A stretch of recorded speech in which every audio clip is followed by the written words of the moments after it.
人类究竟是从何而来？是自然演变还是凭空出现？谁又是我们真正的祖先？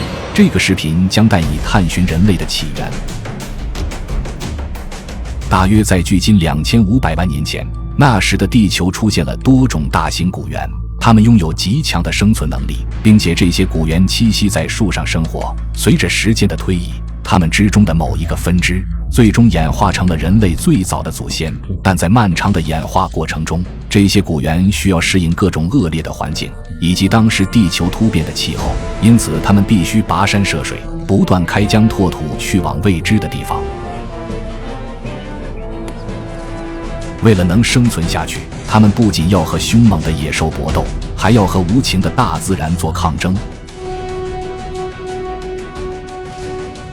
最终在千万年之后，这些古猿进化成了晚期智人，也就是如今生活在地球上的现代人。大约1300万年前，在如今欧洲的西班牙沿海地区，分布着一大片茂密的热带森林。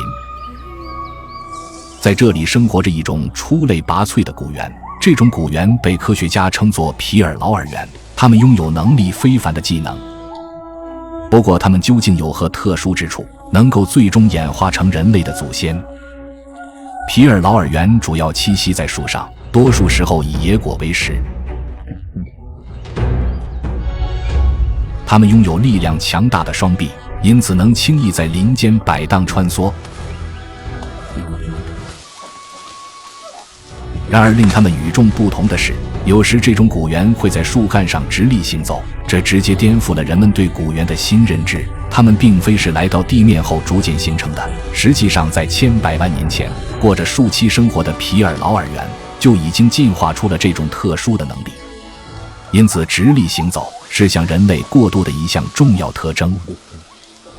这是一只年轻的雄性皮尔劳尔猿，就在几天前它被赶出自己的家族，眼下它需要加入新的族群，否则它便无法独自存活。但和现在许多动物一样，皮尔劳尔猿拥有很强的领地意识，它们通常不欢迎外来者。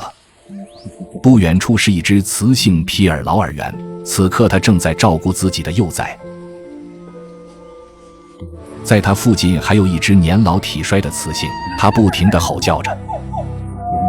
在最上方还有一只体型健硕的雄性皮尔劳尔猿，只见它神情威严，从容不迫，很明显他是这个族群的首领。对外来者而言，想要加入这个新族群，必须先吸引对方的注意，而照顾幼崽的雌性皮尔劳尔猿是个不错的对象。外来者希望自己的气味能吸引到这位母亲的注意。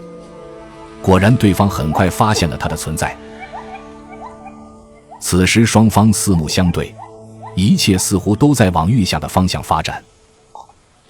但就在这时，对方族群的首领发现了这个不速之客，他气急败坏地从树上跳了下来。而外来者很快便被对方压制住。不过出乎意料的是，这位首领并未将入侵者杀死，或许是外来者不断发出的叫声，类似于求饶或是臣服对方，从而拯救了自己。此刻外来者由于计划失败，并且差点丢掉性命，因此他显得无比沮丧。然而他的遭遇引起了其他成员的关注。皮尔劳尔猿拥有一种特殊的共情能力，他们会对同类的不幸遭遇产生极强的同情心，这在当时的哺乳动物里独树一帜。尤其是年迈的雌性个体表现得尤为突出。这只年老的雌性成员对外来者深感同情，因此他打算用自己的行为给予安慰。只见他来到外来者的身边，上前不断查看并打量着对方，但这突如其来的示好也让外来者有些不知所措，他不知道对方的这种行为究竟有何用意，而他又是否能加入他们并留下来。皮尔劳尔猿生活的热带森林在当时有着较为丰富的资源，食物和水源都异常充足，因此他们无需为饮食担忧。然而他们需要随时应对来自猎食者的威胁。皮尔劳尔猿对自己生活的森林非常了解，他们能通过环境中留下的蛛丝马迹来判断是否有猎食者出没。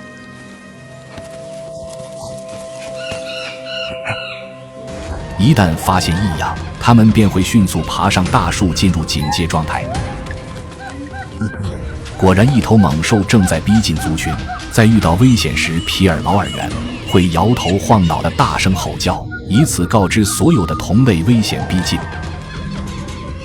直到威胁解除，他们才会再次来到地面。皮尔劳尔猿生活在大型猿类发展的繁荣时期，故而在这段时间，他们的大家族得到了空前发展。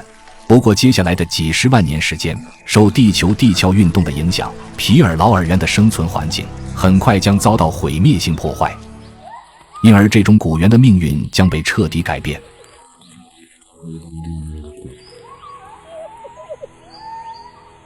眼下这名外来者仍然未被接纳，他必须和新族群保持一段距离，否则随时都可能遭到对方首领的驱逐。只有得到新族群首领的认可，他才能真正成为他们中的一员。不过幸运的是，他拥有一项出色的觅食技能，因此很快便吸引到了一支雌性成员。外来者娴熟地利用一根小木棍，轻松就能捕捉到藏在树木内部的美味白蚁，这让一旁的雌性皮尔劳尔猿目瞪口呆。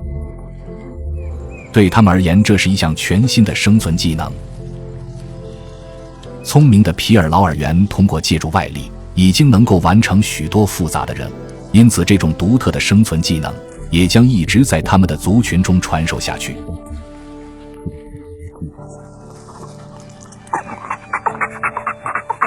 正当这名外来者受到新族群所有成员的关注时，突然一阵骚乱的声音响起。